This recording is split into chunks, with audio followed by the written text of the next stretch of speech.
Years ago, I had a couple in my office doing premarital counseling. I use an instrument which measures how well you know each other and how different you are. It pinpoints the various areas which might become sore spots.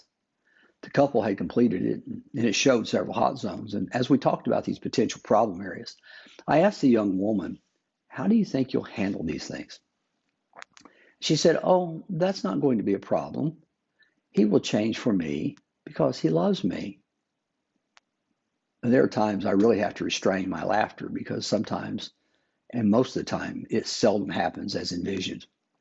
Such is the problem of love. Do you really love? Well, it's hard to measure. It has no scale. And we're terrible judges of ourselves. If you were to ask most people, "Are you a good driver?" they would say yes, even the ones getting out of the smoldering wreck. If we can't judge something as trivial as our ability to drive, why should we have a good grasp on our ability to love? And since one of John's great tests of genuineness and fidelity is the loving as Jesus did, how do you know how well do you love? John doesn't give us a test, but instead he lets us reveal it to ourselves. And John begins this discussion at the very beginning with the command.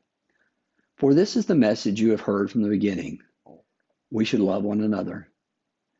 All that John will discuss has to do with the message, the anchor of faith. It's the bedrock to faithfulness. And it's been there since the inception. He presents a single command, love one another. 3 words that summarize the gospel for John. And it appears in the gospel, the story of Jesus' life that he penned.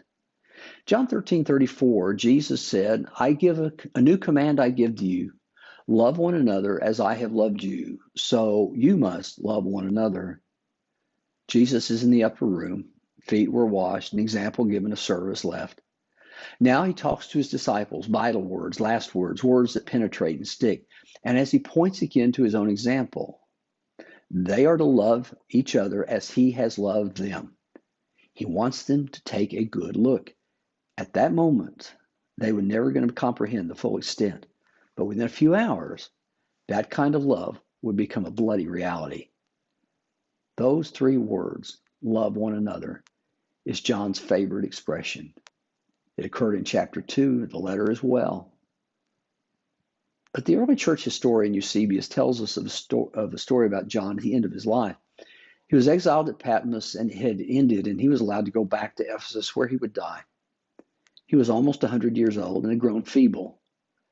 As Eusebius paints it, each Sunday, the elders of the Ephesian church would help John to the front, where he would sit in a chair in front of the congregation. They would ask him, "Brother John, do you have a word for us today?"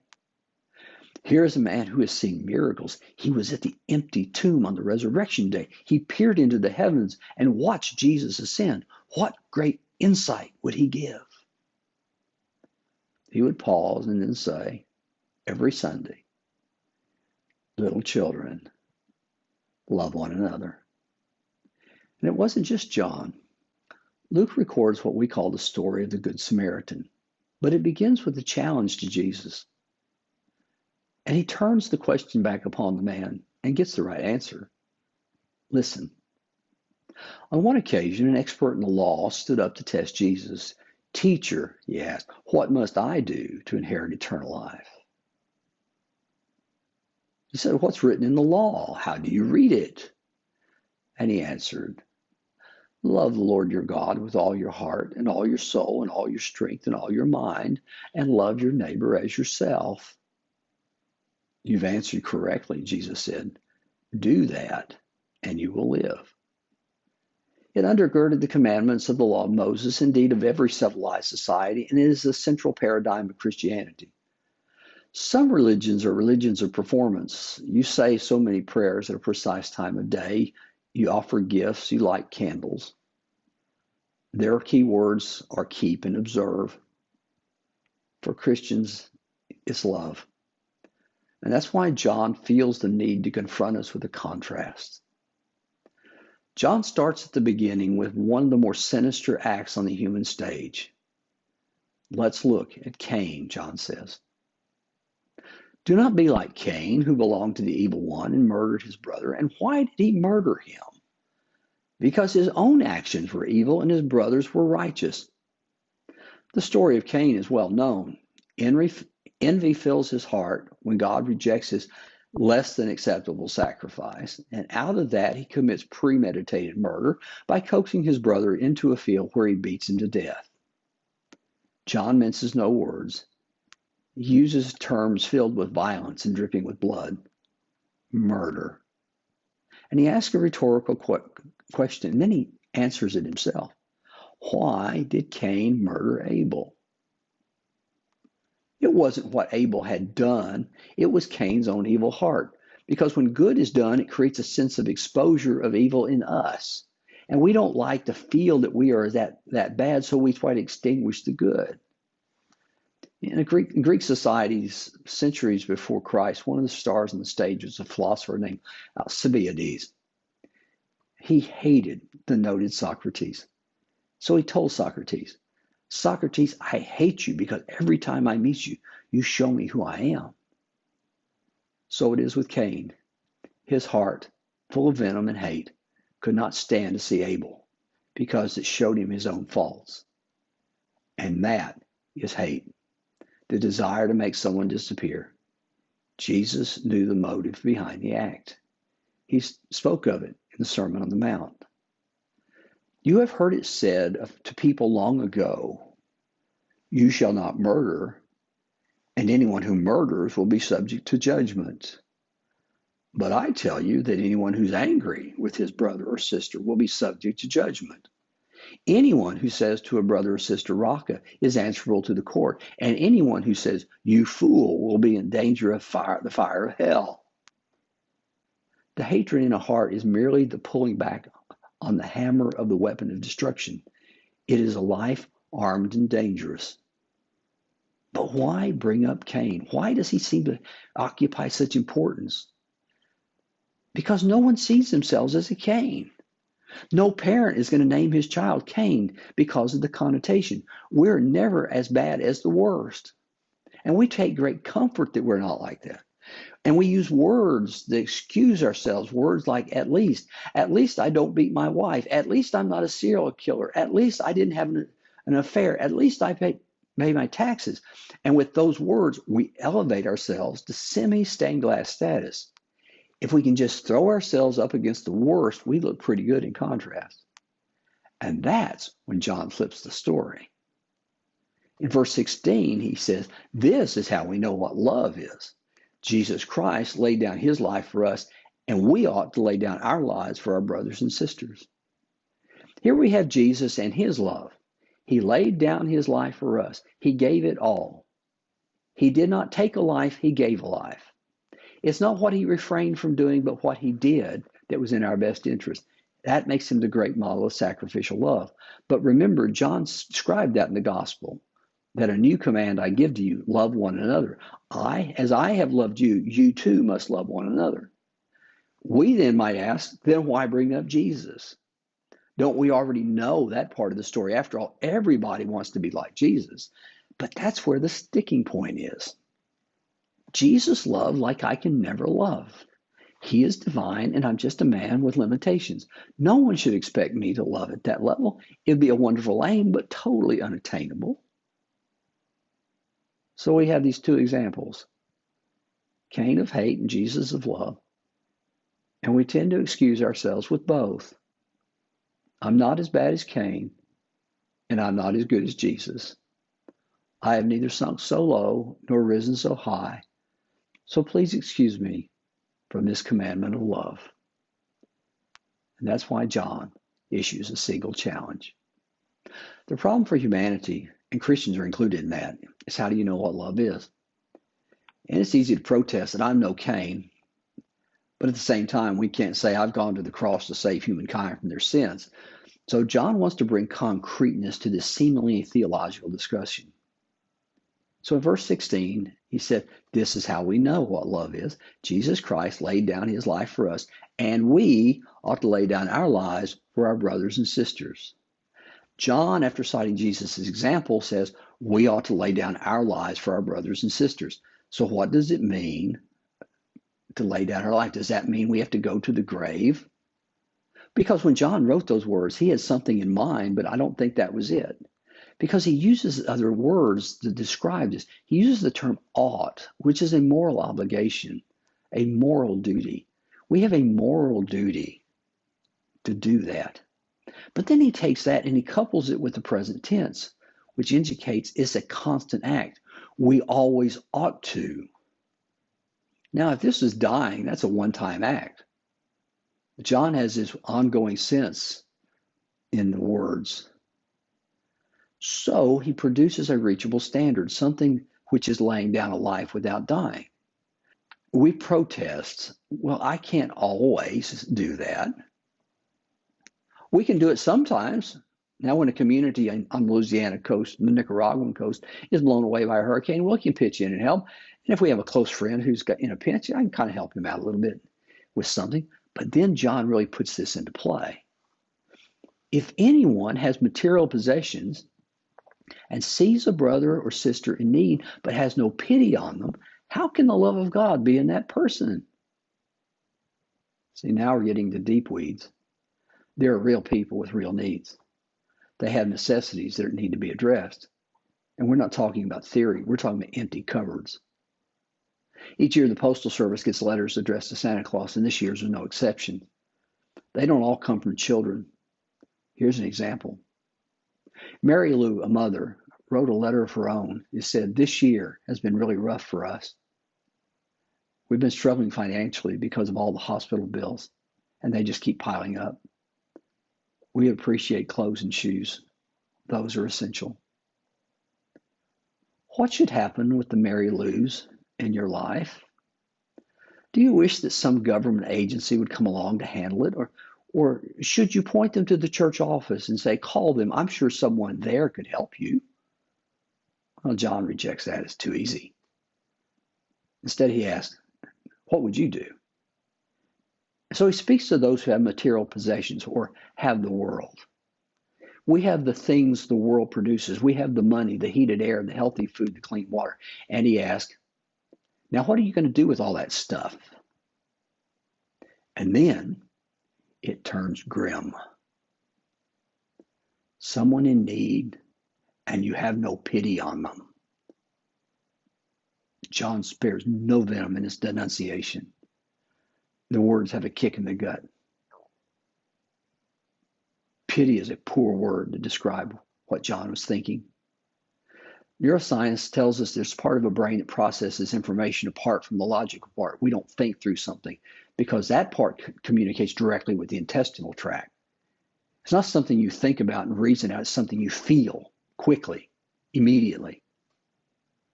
And haven't you had that experience? Someone starts to talk about the death of their child. Tears stain their cheeks. Now, do you sit down in your brain and say, now, a child has died. I wonder how old that child was. I wonder what they died of. Maybe I ought to ask some questions. That's not what you do. You hurt right in the pit of your stomach. You have these butterfly feelings. That's the gut feeling we talked about. And the reason we feel that way is to protect us because it hurts us too much. So much so that we will do almost anything to change the painful subject. So instead of listening, we'll say, oh, by the way, what did you have for Christmas dinner? Let's just go back to the mundane that doesn't threaten me as much. But it's that feeling in your gut, that feeling of compassion, and it's something that Jesus felt profoundly. In Matthew chapter 9, verse 36, it says, when he saw the crowds, he had compassion on them because they were harassed and helpless like sheep without a shepherd. He saw crowds confused about what to do, what to believe, helpless and wondering. It said it hurt him in his inward parts. It kicked him in the gut. That's true compassion. Yet John then pairs it with a dastardly word, has no. That's not just a possessive. The verb means to shut a door and lock it so no one can get in. John says when a person who has something refuses help to someone in great need, they just slam the door on them. Perhaps there's no better illustration than the Christmas story written by Charles Dickens, A Christmas Carol. In the story, two men come to the office of Ebenezer Scrooge seeking funds to help the poor. Listen to the scene. At this festive season of the year, Mr. Scrooge, the man said, taking up pen, it is more than usually desirable that we should make some slight provision for the poor and the destitute who suffer greatly at this present time. Many thousands are in want of common necessities. Hundreds of thousands are in want of common comfort, sir. Are there no prisons? Asked Scrooge. Plenty of prisons, said the gentleman, laying down the pen. And the union workhouses? Demanded Scrooge. Are they still in operation? They are, still, returned the gentleman. I wish I could say they were not. The treadmill and the poor law are in full vigor, then? Said Scrooge. Both very busy, sir. Oh, I was afraid from what you said that something had occurred to stop them in their useful course. I'm very glad to hear it. Under the impression that they scarcely furnish Christian cheer of mind or body to the multitude, returned to the gentleman, a few of us are endeavoring to raise a fund to buy the poor some meat and drink and means of warmth. We choose this time because it's a time of all others when want is keenly felt and abundance rejoices. What shall I put you down for? Nothing, Scrooge replied. You wish to remain anonymous? I wish to be left alone, said Scrooge. Since you asked me what I wish, gentlemen, that is my answer. I don't make merry myself at Christmas, and I can't afford to make idle people merry. I help to support the establishments I have mentioned. They cost enough, and those who are badly off must go there. Many can't go there, and many would rather die. If they would rather die, then they better do it and decrease the surplus population. Besides, excuse me, I don't know that. But you might know it, observed the gentleman. It's not my business. It's enough for a man to understand his own business and not to interfere with other people's. Mine occupies me constantly. Good afternoon, gentlemen. There is no better insight in the words of John. The door slams both to the office and to the need. And so it brings John to its pointed truth. Dear children, let us not love with words or speech, but with actions and in truth. Love is a word that easily falls from our lips. And if that's all, it's just a four-letter word that belongs to the string of other four-letter words in an empty vocabulary. If love does not show up in action, in tangible help, then exactly what is love? We tend to fill Christianity with all kinds of metrics. We like measures. We post them on boards at the front of auditoriums or print them in bulletins. People in pews and dollars and plates. They're easy to measure, but they're also irrelevant to the heart of Jesus. Because words are easy. We can sing, "Oh, how I love Jesus" in loud voices while sitting in padded pews in churches enjoying 72-degree controlled air conditioning. Can you love Jesus somewhere else? Can you do it in a rusted tin shack with a dirt floor with a trickle of sewer water running through it? What do you do? Can you love Jesus when you see a young mother with an 18-month-old baby on her hip? He's been born out of wedlock and the father fled him from his responsibilities, and she's living in a car. The baby's crying from hunger. Now, can you still sing your song? Many times it doesn't take much, just something small. I want to tell you about a man I know who did something, and I won't mention his name because he wasn't doing anything for attention. In fact, he probably wished nobody knew about it. He worked downtown in a steel and glass skyscraper. He went to eat lunch every day at the restaurants there that pile plates with an obscene amount of food.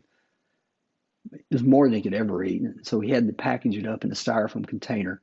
I'm sure the server expecting that to be leftovers. Instead, he took the sack full of excess.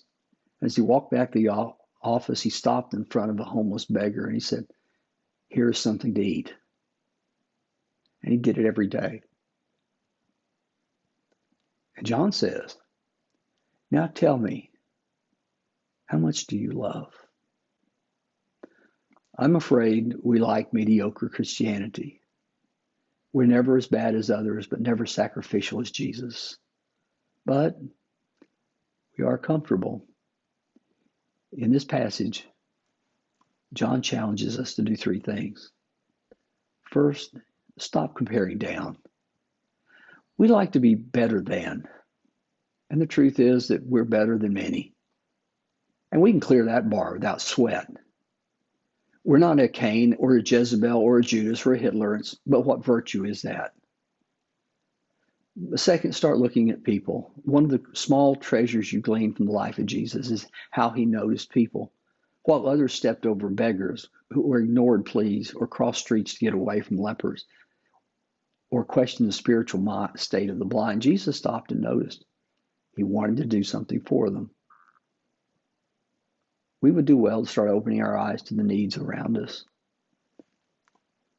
Third, start acting. Our words are better than deeds most of the time. We have good theology and bad response. I hope we don't get to the judgment with a list of all the good things we did doctrinally that were correct and nothing to show how Jesus entered the world through our love. It's a lesson we have to learn.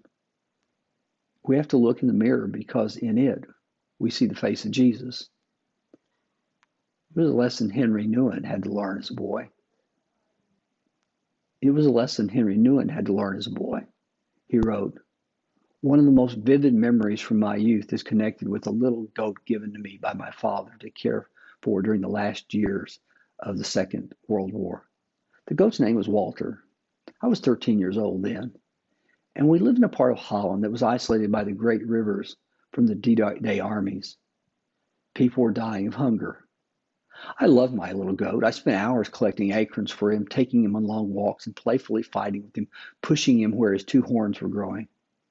I carried him in my arms, built a pen for him in the garage, and I gave him a little wooden wagon to pull. And as soon as I woke up every morning, I fed him. And as soon as I returned from school, I fed him again and cleaned his pen and talked to him about all sorts of things.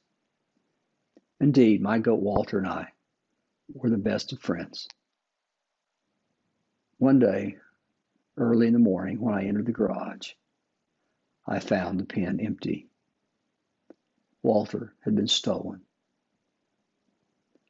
I don't remember having ever cried so vehemently and so long. I sobbed and screamed from guilt. My father and mother hardly knew how to console me. It was the first time that I had learned about love and loss. Years later, when the war was over and we had enough food again, my father told me that our gardener had taken Walter and fed him to his family, who had nothing to eat. My father knew it was the gardener, but he never confronted him, even though he saw my grief. I now realize that both Walter and my father taught me something about compassion. And John would say to us, "Dear children, let us not love with words or speech, but with actions and truth." Thank you for joining me today. I'll see you again next Sunday.